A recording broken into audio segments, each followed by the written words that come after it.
철로 역정 다시 사. 존 버니언 지음, CJ 로빅 편집, 마이크 윈머 그림, 최종훈 옮김. 10. 절망의 소나기에 붙들린 포로들. 꿈에 보니 얼마 가지 않아 강과 나란히 이어지던 길은 언제부터인가 갈라져서 점점 간격이 벌어지기 시작했다. 순례자들은 다소 서운했지만 그래도 바른 길에서 벗어날 마음은 조금도 없었다. 강에서 멀어질수록 도로 사정은 험악해지기만 했다. 걷는 거리가 길어지면서 발바닥이 욱신거렸다. 순례자들은 길 때문에 속이 상했다.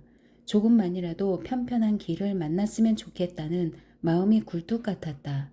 그런데 조금 더 걸어가자 저 앞쪽에서 격길초원이라는 시원해 보이는 들판이 나타났다. 풀밭은 길 왼편에 널찍하게 자리 잡은 데다 입구 구실을 하는 발판까지 놓여 있었다. 크리스천이 소망에게 말했다. 초원이 길과 딱 붙어 있으면 저쪽으로 들어가서 걸어가세. 두 순례자는 발판 위에 올라서서 사방을 살폈다. 풀숲은 여태 걸어온 험한 길과 울타리를 사이에 두고 나뉘어 있을 뿐이었다. 잘 됐군. 풀밭길로 걸으면 한결 편할 거야. 여태 걸어온 자갈길과 나란히 이어지고 있으니 옆길로 들어가세. 하지만 저 길이 엉뚱한 데로 빠지면 어떡하죠? 소망이 근심스러운 표정으로 물었다. 설마 그렇게 하겠나? 크리스천은 장담했다. 잘 보게, 이쪽 길이랑 평행선을 그리며 뻗어 있는 게 분명하지? 한참을 망설이던 소망도 결국 크리스천의 뒤를 따라 발판을 딛고 곁길 초원으로 내려갔다. 새 길로 들어서자 편하기가 이를 데 없었다. 그런데 저만큼 앞쪽을 내다보니 누군가가 둘과 같은 방향으로 부지런히 걸어가고 있었다. 헛 자신감이란 남자였다. 크리스천과 소망은 그 뒤통수에 대고 이 길로 계속 가면 어디가 나오느냐고 소리쳐 물었다. 상대방도 맛 고함을 쳤다. 새 예루살렘 성이요. 크리스천은 소망을 돌아보며 말했다. 내가 그럴 거라고 했지. 두 순례자는 줄곧 헛 자신감의 뒤를 따라 걸었다. 얼마 안 가서 해가 저물고 어둠이 깔렸으며 순식간에 한 치 앞을 볼 수 없는 암흑 천지가 됐다. 그런데 정작 헛 자신감은 제 앞가림도 못하고 구덩이 속으로 굴러 떨어지고 말았다. 허영기 많은 인간들을 사냥할 목적으로 그 지역을 다스리는 왕이 놓은 덫에 딱 걸린 것이다. 헛 자신감은 함정에 빠지면서 치명적인 상처를 입었다. 크리스천과 소망은 앞서가던 이가 추락하는 소리를 들었다. 두 순례자는 어둠 속을 향해 괜찮냐고 소리쳐 보았지만 대답 대신 끙끙거리는 소리가 들려올 뿐이었다. 소망은 다급하게 물었다. 이제 어떻게 하죠? 크리스천은 할 말이 없었다. 이쪽으로 오자고 우긴 게 한없이 후회스러웠다. 엎친 데 덮친 격으로 하늘을 찢을 듯 사나운 천둥 번개와 함께 소나기가 억수같이 쏟아지며 빗물까지 점점 차오르기 시작했다. 소망은 한숨 섞인 탄식을 내뱉었다. 아, 바른 길로 갔어야 했는데. 이렇게 큰 폭으로 길이 갈릴지 누가 알았겠나? 소망이 말을 이었다. 애당초 걱정이 되기는 했습니다. 그래서 완곡하게 말씀드렸던 거고요. 좀 더 단호하게 말렸더라면 좋았겠지만 나보다 연장자이고 해서. 형제, 너무 노여워하지 말게. 크리스천이 달랬다. 이쪽 길로 빠져나오자고 우기는 바람에 이처럼 위태로운 지경에 빠뜨려서 참으로 면목이 없네. 부디 너그럽게 용서해주게. 나쁜 뜻으로 한 짓은 정말 아니었세. 소망이 따뜻하게 대답했다. 마음을 편히 가지십시오. 영수고 뭐고 뭐 있겠습니까? 고생 끝에 낙이 올 거라고 믿습니다. 크리스천은 진심으로 고마워했다. 이처럼 너그러운 형제와 동행하게 돼서 얼마나 기쁜지 모르겠네. 자, 이렇게 멍하니 서 있을 게 아니라 아까 갈라져 나왔던 바른 길로 돌아가세. 하지만 이번엔 제가 앞에 가겠습니다. 그러나 크리스천은 소망의 소매를 붙들었다. 아닐세 괜찮다면 내가 앞장서게 해주게. 이렇게 된 게 다 내 탓이니 위험이 닥치더라도 내가 먼저 당하고 싶네. 안 됩니다.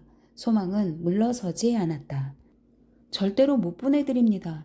마음이 불편한 채로 앞서 가시다가 또 방향을 잃지 말라는 보장이 어디에 있습니까?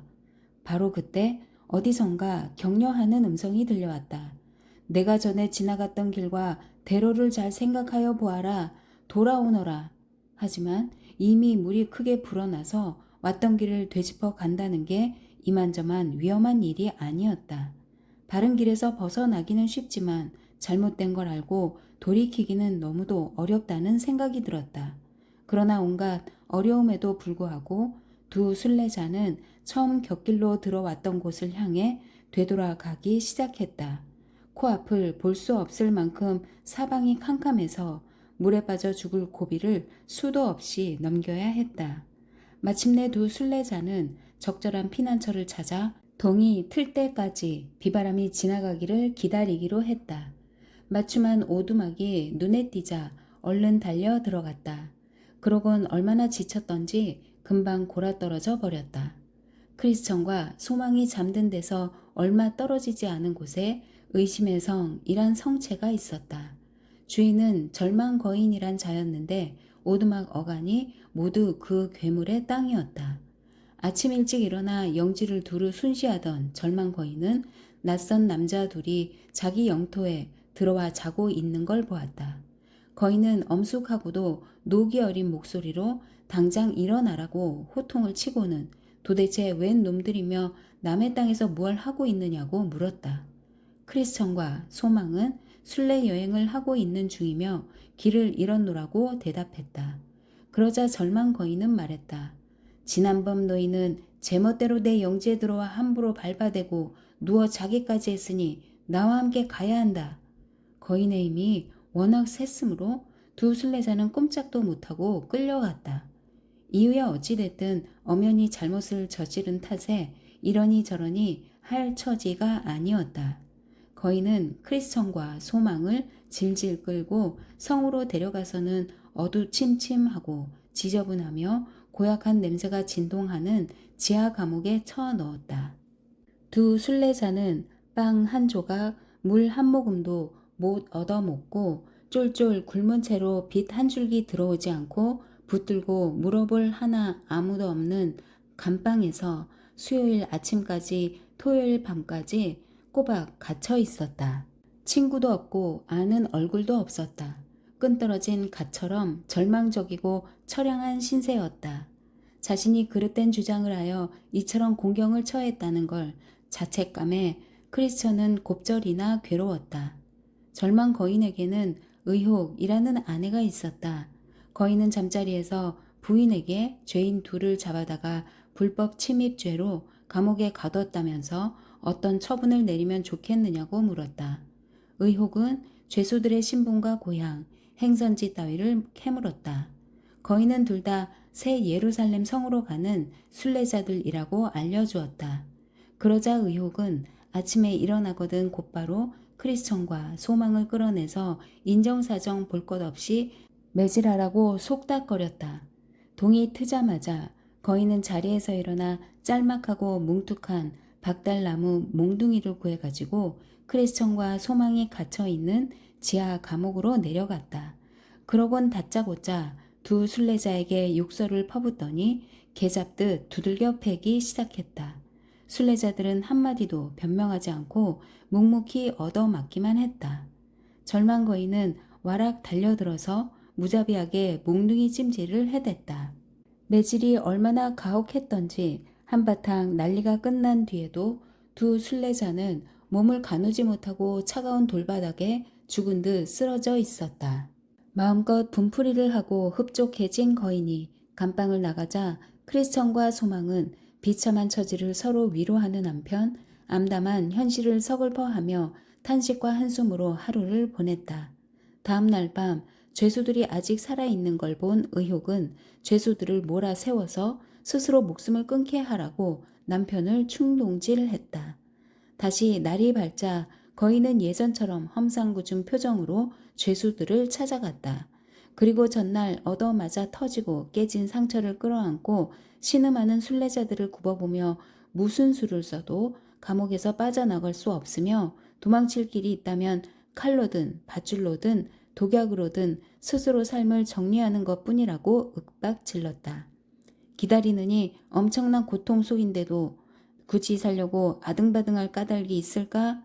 크리스천과 소망은 석방해달라고 간곡히 부탁했다. 겸손하게 간청하는 말을 듣고도 거인은 요지부동이었다. 도리어 직접 끝장을 내려는 듯 사나운 눈초리로 쏘아보며 달려들었다. 하지만 절망 거인이 요절을 내려고 주먹을 치켜드는 순간 한쪽 손이 맥없이 툭 떨어졌다. 가끔씩 특히 화창한 날이면 거인은 발작을 일으켜 한동안 손을 자유롭게 움직이지 못하곤 했다. 난감해진 절망 거인은 잘 생각해서 올바른 선택을 하라는 말을 남기고 나가버렸다. 두 순례자는 서로 의견을 주고받으며 거인의 조언을 받아들이는 게 최선인지 다른 방도는 없을지 온갖 궁리를 다했다. 형제, 크리스천이 불렀다. 이제 어떻게 하면 좋을꼬? 이렇게 사는 건 그야말로 끔찍한 일일세. 나로서는 지금처럼 사는 것과 죽어서 이 참담한 형편을 모면하는 것 가운데 어느 쪽이 최선인지 도무지 모르겠네. 마음 같아서는 구차하게 사느니 목을 매는 편이 낫겠다 싶기도 하고, 이 감방보다 무덤이 더 매력적으로 보인다는 뜻이지. 거인의 말을 따르는 것도 괜찮을 듯한데 형제가 생각하기엔 어떻소? 소망은 속마음을 털어놓았다. 지금 형편이 이루 말할 수 없이 참혹해서 차라리 죽는 게 낫겠다 싶은 것도 사실입니다. 하지만 우리가 가려는 나라의 임금님께서 살인하지 말라고 말씀하셨던 걸 기억해야 합니다. 남의 생명을 빼앗는 일도 금하셨다면 거인의 속삭임에 넘어가서 스스로 목숨을 끊는 건 더 말해 무엇하겠습니까? 다른 이를 해치는 살인자는 몸을 죽일 뿐이지만 자신을 해하는 이는 육신과 영혼을 동시에 죽이는 겁니다. 무덤에 들어가는 편이 더 쉽겠다고 하셨지요. 살인을 저지른 사람은 지옥으로 가게 된다는 사실을 잊으셨습니까? 살인하는 사람은 누구나 그 속에 영원한 생명이 머물러 있지 않기 때문입니다. 잘 생각해 보십시오. 이 상황이 어떻게 매듭지어질지 결정하는 건 절망거인이 아닙니다. 개인적으로는 우리처럼 저 괴물에게 붙들렸다가 달아난 이들이 틀림없이 있을 거라고 믿습니다. 세상을 만드신 하나님이 절망거인의 생명을 걷어 가실지 누가 알겠습니까? 놈이 감옥문 잠그는 걸 깜빡 잊을 수도 있지 않습니까? 아니면 또 한 번 발작이 일어나서 사지를 못 쓰게 될지도 모르고요. 혹시라도 다시 그런 일이 생긴다면 마지막 한 방울 남은 용기까지 다 동원해서 있는 힘껏 탈출을 시도할 겁니다. 지난번에 놈이 발작을 일으켰을 때 도망갈 엄두를 내지 못했던 게 너무나도 아쉽습니다. 형제님, 조금만 더 참고 견뎌봅시다. 언젠가는 여기서 벗어날 기회가 올 겁니다. 그러니 스스로 목숨을 끊지는 맙시다. 크리스천은 소망의 말을 듣고 간신히 마음을 진정시킬 수 있었다. 두 순례자는 서글프고 애절한 상황 속에서 또 하루를 보냈다. 그날 저녁 죄수들이 아침에 일러준 자살을 선택했는지 확인해 볼 심산으로 다시 지하 감옥을 찾은 절망거인은 탈진한 상태로 남아 아직 살아있는 두 순례자를 보고 깜짝 놀랐다. 빵 한 조각, 물 한 모금 못 얻어먹은 데다가 정신없이 두들겨 맞고 심하게 다친 탓에 크리스천과 소망은 옴짝달싹 못하고 간신히 숨만 헐떡였다. 비록 생명의 흔적이라고는 다 쓰러져가는 숨소리뿐 일지라도 아직 살아있는 사실에 거인은 비위가 상했다. 거인은 불같이 화를 내며 점잖게 타이르는 말을 듣지 않았으니 태어난 걸 후회할 만큼 뜨거운 맛을 보여주겠다며 이를 갈았다. 그 말에 둘은 와들와들 떨었다. 크리스천은 거의 넋을 잃다시피 했다. 간신히 정신을 차린 순례자들은 거인의 제안을 두고 받아들일지 말지 다시 상의했다. 크리스천은 받아들이는 쪽에 기운 듯했고 소망은 그럴 의사가 없는 것 같았다. 형제님, 여태까지 얼마나 용맹스럽게 싸웠는지 잊으셨습니까? 소망이 말했다. 아볼론도 형제님을 때려 눕히지 못했습니다. 죽음의 그늘 골짜기에서 수많은 일들을 보고 듣고 느꼈지만 그 어디에도 굴복하지 않았습니다. 지금껏 갖가지 난관과 두려움, 혼란스러운 상황들을 헤쳐 나오지 않았습니까? 그런데 어쩌다가 이토록 완전히 겁에 질리셨습니까? 알다시피 전 형제님보다 몸이 훨씬 부실합니다. 그래도 이렇게 한 감방에서 꿋꿋이 버티고 있는 게 보이지 않으십니까? 거인이 운신을 못하도록 형제님을 때리고 빵 한 조각 물 한 모금 주지 않을 때 나도 똑같은 일을 당했습니다. 빛 한 줄기 들어오지 않는 곳에서 신음하기는 나도 마찬가지입니다. 그러니 조금만 더 참읍시다. 허망시장의 군중들 앞에서 얼마나 당당하게 행동했는지 돌이켜 보십시오. 쇠사슬도 철창도 심지어 피 비린내 나는 죽음마저도 겁내지 않으셨습니다. 이번에도 힘 닿는 데까지 참고 견뎌봅시다. 최소한 크리스천이라는 이름의 먹칠을 하지는 맙시다. 그날 밤 잠자리에서 의혹은 남편에게 두 죄수가 고분고분 목숨을 끊었느냐고 물었다. 절망 거인은 대꾸했다. 끈질긴 녀석들이더라고. 자살을 피할 수만 있다면 어떤 고통이라도 다 감수할 작정인 모양이더군. 의혹은 거인에게 속삭였다. 내일 죄수들을 성 안뜰로 끌어내서 앞서 처형당한 자들의 해골과 뼈다귀를 보여주세요. 당신이 일주일 안에 갈기갈기 찢어 죽일 거라는 걸 놈들에게 확실히 알려주세요. 당신이 예전에 잡아온 자들에게 그랬던 것처럼 말이에요. 날이 밝자 거인은 의혹의 말대로 크리스천과 소망을 성 안뜰로 데려다가 해골과 뼈를 보여주었다.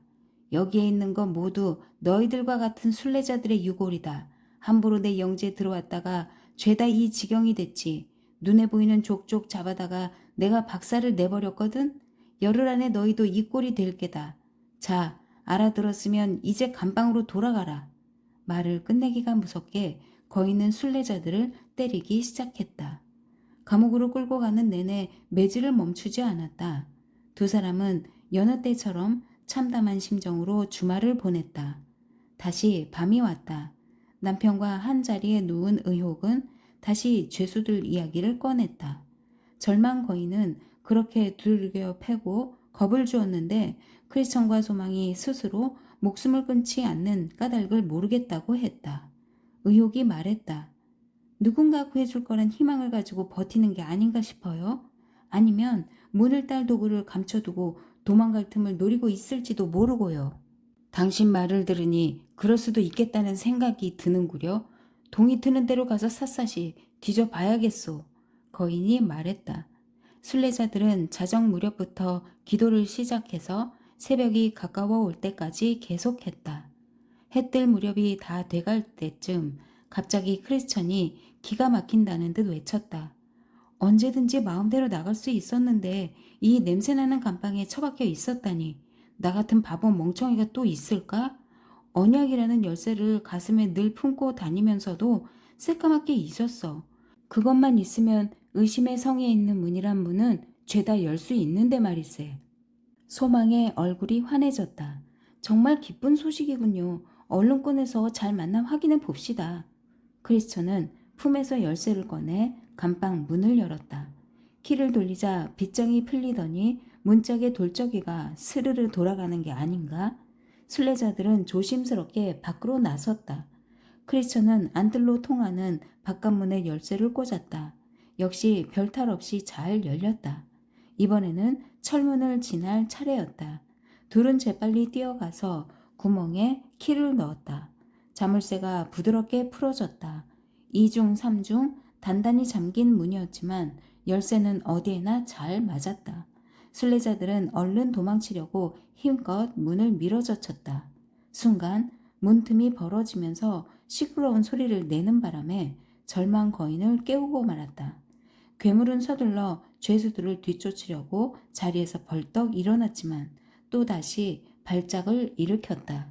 삽시간에 사지가 굳어졌으므로 도망자를 추격할 도리가 없었다. 크리스천과 소망은 죽을 힘을 다해 달려서 마침내 왕의 대로에 이르렀다. 거기라면 안심할 수 있었다. 절망 거인의 영지를 완전히 벗어났기 때문이다. 발판을 딛고 큰 길로 올라선 크리스천과 소망은 뒤에 오는 순례자들이 혹시라도 계단 아래로 내려갔다가 절망 거인의 손에 붙들리지 않도록 경고 표지를 남기는 게 좋겠다고 생각했다. 그래서 기둥을 세우고 거기다 이런 문구를 새겨 넣었다. 발판 아래쪽 길은 의심의 성으로 가는 샛길이므로 계속해서 따라갈 경우 새 예루살렘 성의 임금님을 능멸하며 길을 쓰고 순례자들을 잡아 죽이는 절망거인에게 사로잡힐 가능성이 크므로 주의가 필요함. 덕분에 훗날 그 자리를 지나는 순례자들은 경고문을 읽고 위험을 피할 수 있었다. 작업을 마친 크리스천과 소망은 이렇게 노래했다. 가던 길을 벗어나고 나서야 알았네. 들어가지 말아야 할 곳을 딛는다는 게 무얼 의미하는지. 뒤를 따라오는 이들이여 조심하라. 우리처럼 무심코 실수를 저지르지 않도록. 함부로 들어갔다 원수의 포로가 되지 않도록. 그의 성은 회의, 놈의 이름은 절망. 11. 위험을 피하라는 목자들의 가르침. 순례자들은 걷고 또 걸어서 주님이 소유하고 있는 기쁨 산맥에 도착했다. 곧장 언덕을 올라가며 정원과 과수원, 포도밭과 샘물들을 두루 구경했다. 우물을 만나면 물을 길어 목을 축이고 몸을 씻었으며 포도원에서는 양껏 열매를 따 먹었다. 산 꼭대기에 오르자 목자들이 풀을 뜯는 양떼를 지켜보며 큰 길가에 서 있었다. 그쪽으로 다가간 크리스천과 소망은 지팡이에 기대선 채 순례자들은 피로를 달래기 위해 그런 자세로 서서 이야기를 나누곤 했다. 물었다. 기쁨 산맥의 주인은 어떤 분입니까? 그리고 먹이고 있는 양떼는 어느 분의 것이죠? 한 목자가 대답했다. 근방의 산들은 모두 임마누엘 어른의 땅입니다. 어디서든 그분의 나라가 한눈에 보입니다. 양들도 모두 그분 거예요. 양떼를 위해 목숨까지 내놓으셨던 분이죠. 그럼 이게 새 예루살렘 성으로 가는 길입니까? 크리스천이 물었다. 맞습니다. 방향을 제대로 잡으셨네요. 여기서 얼마나 더 가야 할까요? 크리스천은 더 많은 정보를 얻고 싶어 했다. 목자들 가운데 하나가 대답했다. 거기에 도착한 이들은 그런 얘기를 하지 않습니다만 더러 너무 멀다고 하는 사람들도 있습니다. 가는 길은 안전한가요? 아니면 위험한가요?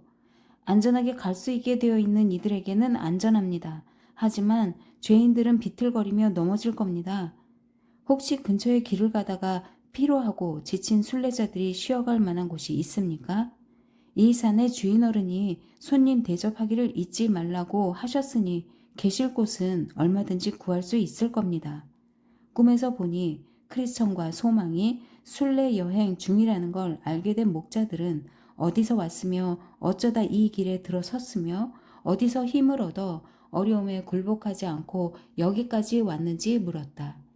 길을 떠나는 이들은 많지만 이렇게 멀리 나오는 이들은 거의 없거든요. 크리스천과 소망은 자초지종을 설명했다. 이야기를 들은 목자들은 크게 기뻐했다. 사랑스러운 눈으로 바라보며 기쁨 산맥에 온 걸 따뜻하게 환영해 주었다. 목자들의 이름은 지식, 경험, 경계, 그리고 성실이었다. 두 순례자의 손을 잡고 양치기 천막으로 데려가서 푸짐한 밥상을 차려주었다. 이뿐만 아니라 며칠 더 머물며 같이 교제하면서 기쁨 산맥에서 나는 온갖 유익한 것들로 기운을 차린 뒤에 떠나라고 했다. 크리스천과 소망은 내심 바라던 일이라며 그렇게 하겠다고 대답했다. 그날은 이미 밤이 깊었으므로 다들 잠자리에 들었다. 다음날 아침 목자들은 함께 산 위에 가보자며 순례자들을 불렀다. 크리스천과 소망은 기가 막히게 아름다운 경치를 둘러보면서 양치기들과 나란히 걸었다. 얼마쯤 갔을까? 한 목자가 동료들에게 순례자 양반들에게 깜짝 놀랄 만한 것들을 보여줄까? 라고 묻자 다들 좋다고 고개를 끄덕였다. 그러곤 실족이라는 봉우리로 이끌었는데 길 바깥쪽은 깎아지른 절벽이었다. 목자들은 아래를 내려다보라고 했다.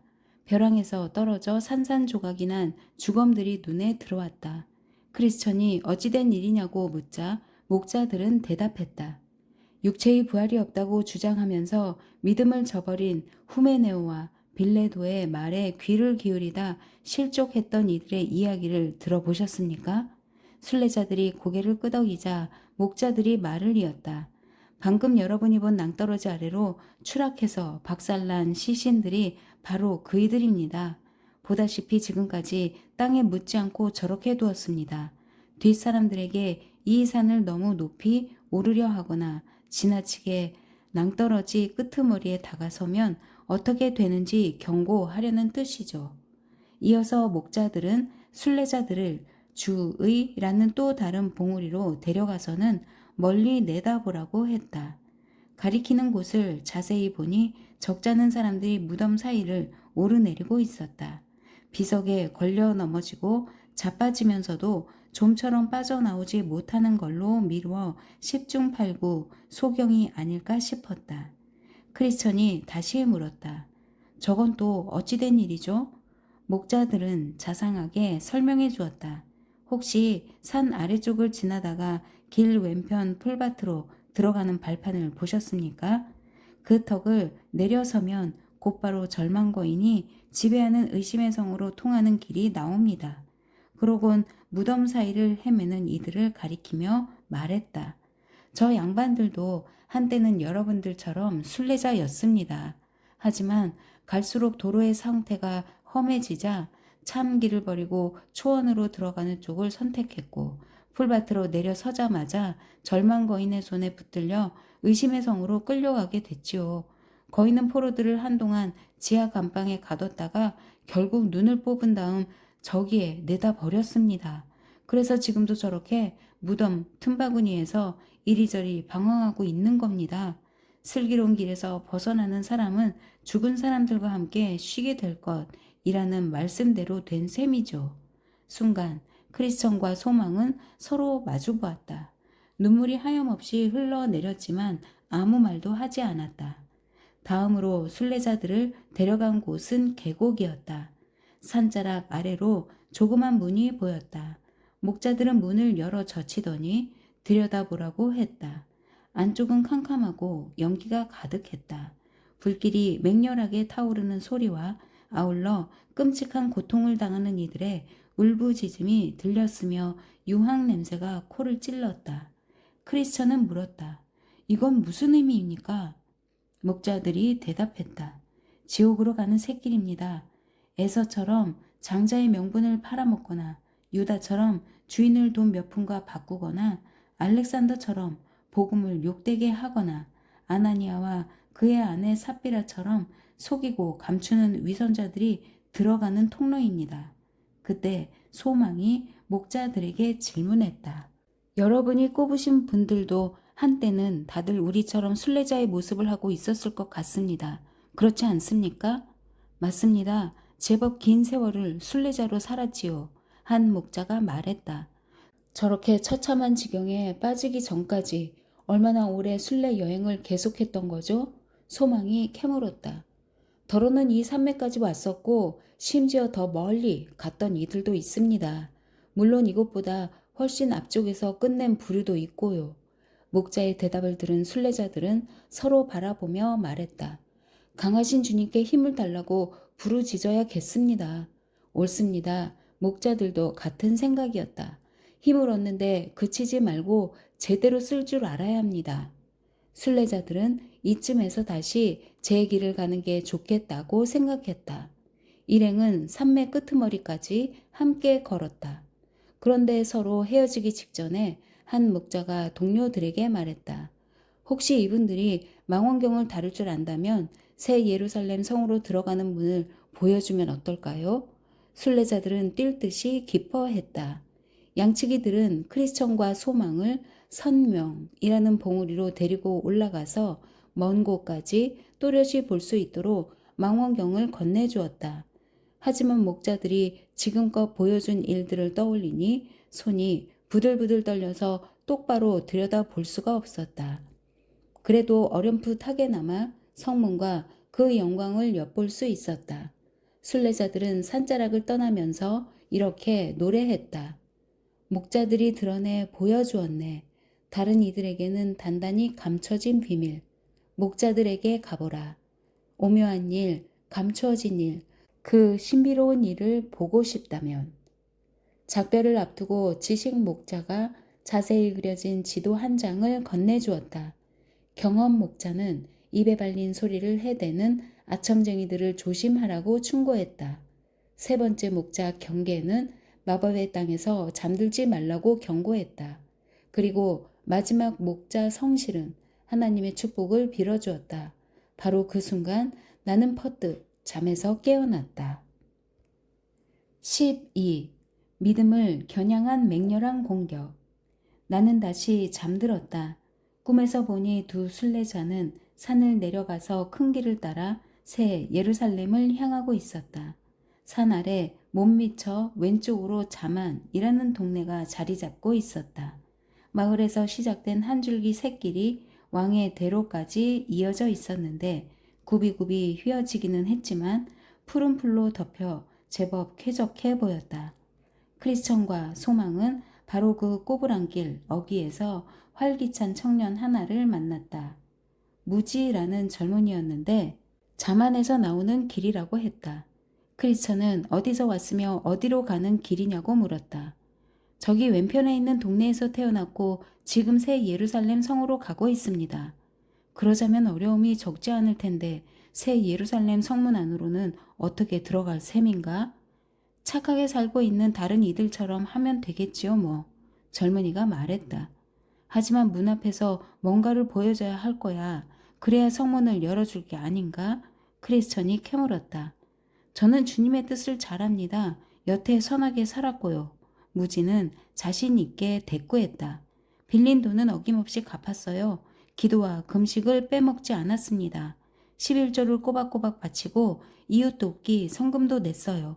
그리고 이렇게 고향을 등지면서까지 새 예루살렘 성으로 가고 있고요. 크리스천은 끈질기게 물고 늘어졌다. 그렇지만 자네는 좁다란 양의 문을 지나온 적이 없지 않은가? 저쪽 굽은 길을 거쳐서 큰 길에 들어섰으니 말일세. 그래서 하는 말인데 스스로 어떻게 생각하든 마지막 날에 새 예루살렘 성에 들어갈 자격을 얻지 못하고 도리어 도둑이요 강도라는 소리를 듣게 될까봐 걱정이군. 선생님들은 저를 전혀 모르시잖아요. 저 역시 두 분이 초면이고요. 무지가 말했다. 그러니 어른들께선 대개 동네에서 믿는 대로 믿으세요. 저는 제 신앙을 따르겠습니다. 그리고 양의 문이라고 하셨던가요? 그 좁다란 문 말입니다. 그게 우리 동네에서 얼마나 멀리 떨어져 있는지는 삼척동자도 다 압니다. 요 근방에 사는 사람들 치고 거기까지 가는 길을 아는 이가 과연 있기는 할지 궁금합니다. 이렇게 깔끔하고 쾌적하며 사시장철 푸르른 길이 우리 마을에서 시작돼서 이 길로 곧장 이어지는데 굳이 그런 고생을 할 필요가 있을지도 의문이고요. 크리스천의 눈에는 무지야말로 스스로 지혜롭다 하는 사람처럼 보였다. 그래서 소망을 돌아보고 속삭였다. 이런 사람보다는 오히려 미련한 사람에게 더 희망이 있다네. 어리석은 자는 길을 갈 때에도 생각 없이 자기의 어리석음을 누구에게나 드러내는 법이지. 자넨 어떻게 생각하나? 저 친구와 계속 함께 가야 할까? 아니면 스스로 한 말들을 곱씹어 볼 수 있도록 헤어져서 따로 걷는 게 좋을까? 일단 먼저 갔다가 나중에 멈춰서서 도와줄 만한 일이 있는지 물어보자는 말일세. 소망이 말했다. 그럼 무지에서 여태 나눈 이야기들을 깊이 생각할 기회를 줍시다. 가장 값진 걸 얻는 길에 눈먼 채 살지 않고 선한 권면을 반가이 받아들이도록 하나님을 알려주어도 깨닫지 못하는 자들을 구원하지 않겠다고 말씀하셨으니 그리고 이렇게 덧붙였다. 단번에 모든 걸 다 얘기해 주는 게 지혜롭다고 생각지 않습니다. 지금은 그냥 지나가고 나중에 기회가 되면 다시 가르쳐 줍시다. 언젠가 같은 이야기를 듣게 되면 형제님 말씀을 더 잘 이해할 수 있을지도 모릅니다. 그래서 크리스천과 소망은 훌쩍 앞서가고 무지는 뒤에 처졌다. 잠시 후 캄캄한 길에 들어선 일행은 7 귀신에 사로잡혀 7 줄에 단단히 묶인 사내를 보았다. 마귀들은 그를 얼마 전 크리스천과 소망이 목자들과 함께 산 아랫자락에서 봤던 문으로 끌고 가는 중이었다. 귀신들이 사내를 데리고 사라지는 걸 지켜보면서 두 순례자는 몸서리치며 떨었다. 혹시 아는 사람일까 싶어서 크리스천은 결박당한 이를 유심히 보았다. 아무래도 배교, 마을의 변절, 가문, 식솔들 가운데 하나인 듯했다. 하지만 끌려가는 사내가 주인 손에 붙들린 도둑처럼 고개를 푹 숙이고 있어서 얼굴을 똑똑히 볼 수가 없었다. 눈앞을 스쳐갈 때 보니 등에 신앙 고백을 뒤집은 끔찍한 배교자라고 적힌 종이가 붙어 있었다. 크리스천은 소망에게 말했다. 그러고 보니 이 근처에 산다는 착한 남자 소문을 들은 기억이 나는군. 이름이 작은 믿음이었다지? 아마 성품이 선량한 양반이고 진솔골에 산다고 했어. 간추려 보자면 대충 이런 얘길세. 작은 믿음은 바른 길을 가다가 요 어간에서 죽은 자의 골목이란 새길을 만났네. 그리 쭉 가면 넓은 문과 이어지는 큰 길이 나오지. 죽은 자의 골목이라는 이름이 붙은 건 살인자란 살인자는 다 거기에 몰려있는 까닭이야. 지금 우리처럼 순례 여행을 하고 있던 작은 믿음은 그 위험한 골목 어귀에 앉아 쉬다가 깜빡 잠이 들고 말았다네. 바로 그때 험상궂은 불안당 셋이 나타났지. 심약과 불신, 죄의식 삼형제가 넓은 문 대로에서 골목으로 들어서다가 순례자를 보고 쫓아온 거야. 놈들은 맹렬하게 달려와서는 막 자리에서 일어나 길 떠날 채비를 하고 있는 작은 믿음을 덮쳤다네. 순례자는 놀라서 도망칠 엄두조차 낼 수 없었어. 머릿수에 밀리니 맞서 싸우지도 못하고. 악당들은 엉뚱한 수작 부리지 말고 지갑이랑 돈을 다 내놓으라고 울러댔네. 겁에 질려 얼굴이 백지장처럼 하얘진 작은 믿음은 꼼짝 못하고 그 자리에 멈춰섰지만 그렇다고 금방 돈을 꺼내주지도 않았지. 속절없이 내주기가 아까웠던 거야. 결국 불신이 달려들어 주머니를 뒤지기 시작했고 마침내 은화 한 자루를 찾아냈어. 작은 믿음은 냅다 소리를 질렀지. 도둑이야, 도둑이야. 그러자 곁에 섰던 죄책감이 몽둥이로 머리를 내리쳤고 순례자는 피를 철철 흘리면서 땅바닥에 뻗어버렸다네. 강도들은 다친 사람은 아랑곳하지 않고 훔친 돈을 헤아리기에 바빴어. 순간 길 쪽에서 누군가 다가오는 인기척이 들려서 악당들은 어쩌면 확신이란 도시에 사는 큰 은혜일지 모른다는 생각에 겁을 잔뜩 집어먹고 순례자를 버려둔 채 주랭랑을 치고 말았다네. 잠시 후에 정신을 차리고 간신히 몸을 일으킨 작은 믿음은 상처를 대충 싸매고는 절뚝거리며 떠났다더군. 이게 내가 들은 얘길세. 도둑놈들이 순례자가 가진 걸 다 털어갔다고 하던가요? 소망이 물었다. 아닐세. 감춰둔 보석은 못 보고 지나갔다고 하더라고. 하지만 이미 말한 것처럼 놈들이 여비를 거의 다 털어가서 말로 다 할 수 없는 고초를 겪은 모양일세. 보석은 빼앗기지 않았지만 당장 목적지까지 가는데 필요한 비용이 거의 남아있지 않았으니 얼마나 힘들었겠나. 모르긴 해도 구걸한 음식으로 끼니를 이어가며 걸었을 걸세. 보석은 끝내 팔지 않았으니 순례를 마치자면 달리 도리가 없었겠지. 듣자 하니 굶기를 밥 먹듯 해서 영양실조에 걸린 상태로 여행하더라고 소문이 들리더군. 작은 믿음이 받아서 지니고 있던 증명서를 털어가지 않았다는 게 놀랍지 않습니까? 새 예루살렘 성문을 통과하는데 꼭 필요한 신분증 말입니다. 소망은 고개를 갸우뚱거렸다. 크리스천이 말했다. 신기하다 뿐인가. 작은 믿음이 얕은 수를 써서 잘 감춘 것도 아닌데 강도들이 그걸 버젓이 보면서도 빼앗지 못했으니 말일세. 완전히 무방비 상태에서 당했으니 뭘 감추고 말고 할 여력도 재주도 없었을 텐데 희한한 일이지. 놈들이 증명서를 놓친 건 작은 믿음의 공로라기보다 하나님의 은혜로 지켜주셨기 때문이 아닐까 싶네. 소망이 덧붙였다. 보석 중에 보석이라고 할 만한 증명서를 강탈당하지 않았으니 그나마 위안이 될 겁니다. 크리스천은 조금 아쉬워했다. 그 보물을 활용했더라면 더 큰 위로를 얻었을 텐데 떠도는 얘기로는 여행하는 내내 거의 사용하지 않았다네. 강도들에게 시달렸던 기억이 너무 아파서 증명서를 가졌다는 사실조차 잊고 지냈던 것 같아. 문득 생각이 나면 소중한 물건을 여전히 간직하고 있다는 사실에 안도하면서도 금세 잃어버린 것들이 떠올라서 이성을 잃고 절망에 빠지곤 했다더군. 저런 불쌍한 양반 같으니. 소망은 한숨을 내쉬었다. 보석이 위로가 되기는커녕 도리어 슬픔을 가져다 준 셈이네요. 크리스천은 고개를 끄덕이며 말했다. 그렇다네. 이만저만 큰 슬픔이 아니지. 여행을 하다가 낯선 곳에서 강도를 당하고 상처를 입었다면 우린 어땠을까? 아프고 쓰린 마음에 시달리다 숨지지 않으면 다행일 걸세. 가까이서 지켜본 이들이 그러는데 남은 길을 가는 동안 누구를 만나든 도적에게 죽도록 얻어맞고 버려진 사연을 구구절절 늘어놓으면서 뼈아픈 탄식을 하곤 했다더군. 하지만 그처럼 절박한 상황에서도 숨겨둔 보석들을 팔거나 저당 잡히지 않은 게 참으로 놀랍고 신기해요. 그랬더라면 여행이 한결 편안해졌을 텐데요. 형제님, 진심으로 하는 소리요? 크리스천이 반문했다. 갓 알을 깨고 나온 햇병아리처럼 뜬금없이 무슨 얘기신가. 보물을 맡기고 뭘 얻을 수 있겠나. 또 팔면 누구한테 판단 말인가. 순례자가 강도를 만난 곳에선 아무도 그게 보석인 줄 몰랐다네. 또 작은 믿음이 구하는 평안은 그 동네에서 찾아볼 수 없는 종류였거든. 게다가 새 예루살렘 성문에서 그 보물을 제시하지 못하면 하늘나라를 상속받지 못한다네. 그건 작은 믿음도 잘 알고 있었어. 한마디로 보석을 잃어버렸다간 수만 번 강도를 당하는 것보다 더 끔찍한 사태가 벌어졌을 걸세. 뭘 그리 펄쩍 뛰십니까? 소망도 지지 않고 대꾸했다.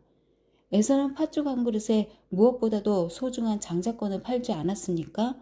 에서도 제 보물을 팔아치웠는데 작은 믿음이라고 그러지 말라는 법이 있겠습니까? 크리스천은 목소리를 높였다.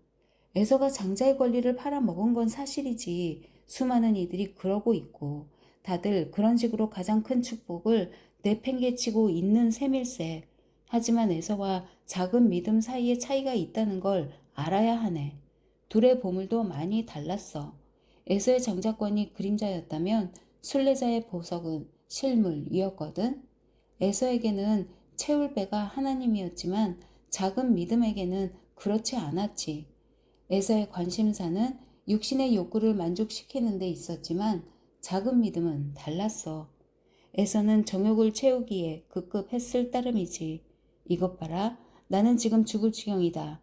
지금 나에게 마다들의 권리가 뭐 그리 대단한 거냐? 라는 말까지 서슴없이 내뱉었어. 하지만 장자권을 팔아넘긴 에서와는 달리 순례자는 한 줌도 안 되는 믿음에 기대어 보물을 소중히 여기고 또 쉬 내놓지 않았다네. 성경을 다 뒤져보게 어디에든 눈꽃만큼이나 에서에게 신앙이 있었다는 얘기가 있는지, 그러므로 육신의 욕망과 욕구에 지배를 받는 이들이 주저없이 장자의 명분을 내던지고 지옥의 마귀에게 영혼을 건네주는 건 조금도 놀랄 일이 아닐세. 마치 나귀가 엉뚱한 방향으로 가겠다고 고집을 피우는 꼴이지. 일단 마음이 정욕에 사로잡히면 어떤 희생이든 다 감수하려 들게 마련이라네.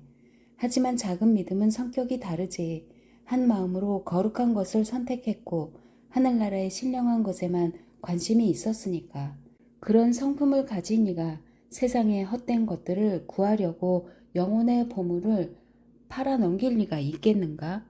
설령 임자가 나선다 하더라도 말일세.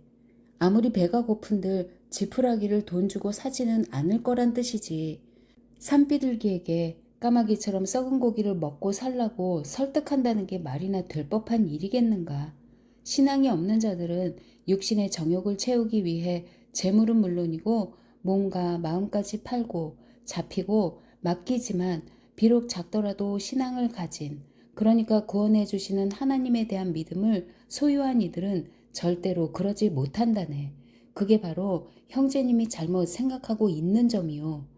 그제야 소망도 수긍하는 눈치였다. 뭘 잘못했는지는 알겠습니다.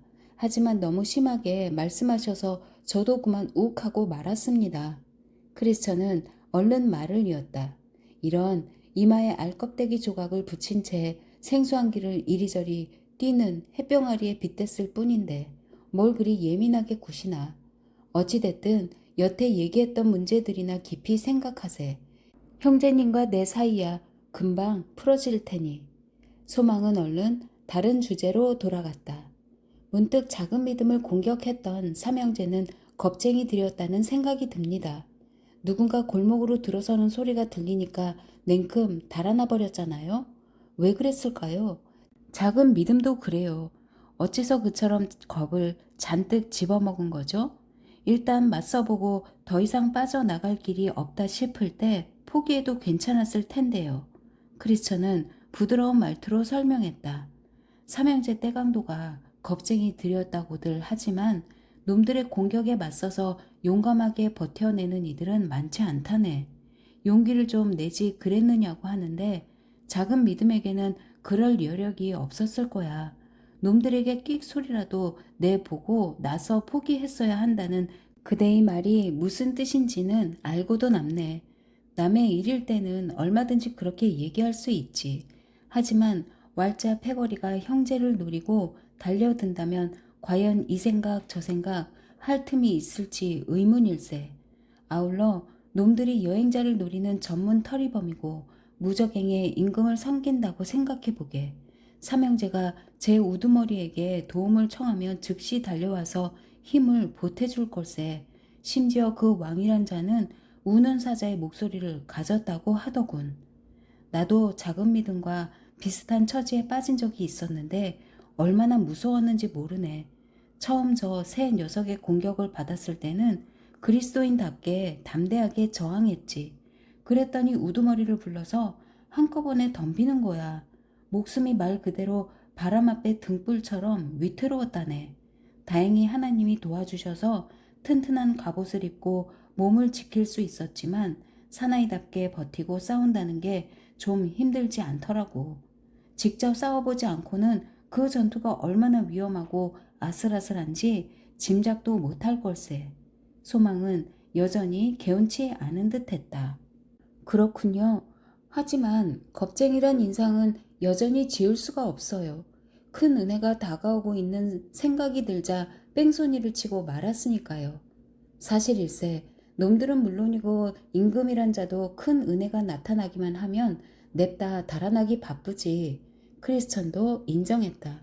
하지만 그이가 하나님의 전사라는 걸 염두에 두면 그리 놀랄 일은 아닐세. 그대는 작은 믿음과 하나님의 전사를 구별할 필요가 있는 것 같군. 거룩한 백성이라고 해서 너나 없이 그분의 전사가 될 수 있는 건 아니네.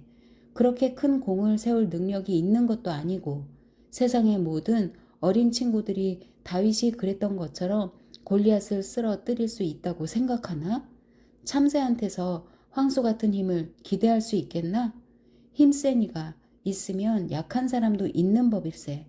믿음이 큰 쪽이 있으면 작은 편도 있게 마련이고 작은 믿음은 연약한 부류에 속하는 순례자인 셈이지. 그러니 강도들의 사악한 계획에 짓눌릴 수밖에. 도둑놈들이 큰 은혜와 딱 마주쳤더라면 얼마나 좋았겠어요? 소망은 몹시 아쉬워했다. 그랬더라면 만만치 않은 싸움이 됐을 걸세. 크리스천이 말했다. 큰 은혜가 다채로운 무기들을 능수능란하게 다룬다 해도 칼끝으로 목표를 정확히 겨누어야 제대로 힘을 쓸 수 있지. 심약이나 불신 또는 죄책감이 살며시 다가와 쓰러뜨리기라도 하면 어찌 되겠나. 큰 은혜의 얼굴을 직접 대하면 상처와 벤 자국들이 곳곳에 보일 걸세. 내 말이 무슨 뜻인지 한눈에 알 수 있겠지? 언젠가는 치열한 싸움을 벌이던 도중에 살 소망까지 끊어졌다고 중얼거리더군. 다윗을 끙끙거리고 신음하고 아우성치게 만들었던 것도 바로 이 억센 도적들과 그 패거리들이었네. 한 시대를 주름 잡았던 영웅 해만과 히스기야도 똑같은 무리의 공격을 받고 심하게 고전했어. 사도들의 맏형격인 베드로 역시 시험에 빠지자 한낱 계집종마저 무서워했었지. 놈들의 왕은 항상 뒤를 봐주면서 지원 요청이 오기만 기다리고 있다는 걸 잊지 말게. 졸개들의 목소리를 놓치는 법이 없지. 조금 밀린다 싶으면 득달같이 달려가서 힘 닿는 때까지 뒤를 밀어준다네. 형제나 나처럼 허약한 인간은 원수들과 맞닥뜨리길 기대한다든지 남들한테 힘겨운 씨름을 버리지 않고 훨씬 더 잘 해낼 수 있을 거라는 헛꿈은 아예 꾸지도 말아야 할 걸세. 누군가 시험을 당해 비틀거린다는 소리가 들려도 사내답게 맞서느니 어쩌니 해서는 안 되네. 그런 부류들일수록 막상 어려움이 닥치면 한층 더 허우적거리기 일쑤거든. 앞에서 얘기했던 베드로만 해도 그래. 스스로 대장부라는 자부심이 대단했던 이 제자는 급기야 남들이 다 겁에 질려 도망쳐도 끝까지 주님 곁을 지키겠노라고 장담했지. 하지만 악한 무리들이 코앞에 들이닥치자 누가 제일 먼저 주랭랑을 쳤나? 왕의 대로에서 강도들이 벌인 만행을 들을 때 반드시 해야 할 두 가지 일이 있네. 첫째로 무장을 갖추고 방패를 단단히 챙긴 뒤에 길을 나서야 하네. 방패도 없이 돌아다니는 걸 보면 마귀는 우리를 아주 우습게 볼 걸세. 성경의 가르침을 꼭 기억하게. 이 모든 것에 더하여 믿음의 방패를 손에 드십시오. 그것으로써 여러분은 악한 자가 쏘는 모든 불화살을 막아 꺼버릴 수 있을 것입니다. 둘째로 뭐니뭐니 해도 주님이 친히 함께 계시면서 지켜주시길 부탁드리는 게 으뜸일세. 죽음의 그늘 골짜기를 지나면서도 다윗이 그토록 기뻐했던 까닭이 여기에 있네. 모세가 하나님 없이 전진하느니 차라리 그 자리에서 죽는 게 낫다고 했던 것도 그 때문이고, 형제여, 주님이 더불어 계시면 수만 명이 한꺼번에 덤빈다 해도 한 점 두려울 게 없다네. 하지만 그분이 동행해 주시지 않으면 제 아무리 자부심 가득한 순례자라 할지라도 시체 더미 밑에 깔려 질식할 따름이지. 개인적으로 여러 차례 싸움을 벌였지만 힘으로든 용기로든 딱히 내세울 만한 게 없다네. 주님의 은혜와 선하심 덕분에 이렇게 살아남았을 뿐이야. 다시는 시험을 당하고 위기에 빠지는 일이 없으면 정말 기쁘겠네. 하지만 사자의 발톱이나 곰의 발톱에서 살려주신 주님께서 저 블레셋 사람의 손에서도 건져내시길 바라네. 말을 마친 크리스천은 이렇게 노래했다. 가련한 작은 믿음, 도적들에게 시달렸는가? 가진 걸 다 빼앗겼는가? 부디 잊지 말기를. 믿고 더 깊이 믿는 이들은 10,000명이라도 넉넉히 이기려니와 그렇지 않은 자들은 셋도 감당치 못하리. 크리스천과 소망은 다시 여행을 계속했으며 무지는 계속 그 뒤를 따랐다. 그렇게 얼마나 갔을까? 길이 두 갈래로 나뉘는 곳이 나타났다. 어느 쪽 일할 것도 없이 둘 다 바르고 고다 보였다. 어느 쪽으로 가야 할지 참으로 난감했다.